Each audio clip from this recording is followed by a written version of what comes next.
An annual campaign working to keep everyone warm for the winter is returning. Sir Thomas Automotive's 2025 Blankets for the Homeless campaign has started. You can drop off donations at Sir Thomas Automotive Repair on Spring Hill or Bible Baptist Church at 25th and Margaret. There is also an Amazon registry set up so you can order the blankets from Amazon and have them delivered right to the company. They are collecting blankets, sleeping bags, and tents, which will be donated to the local Loyal Veterans Battalion. It kind of just touched my heart. Everybody deserves to be warm, especially when they're sleeping.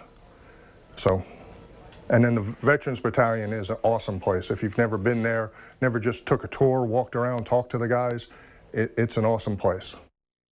Yeah, good effort here. The blanket drive runs through December 10th.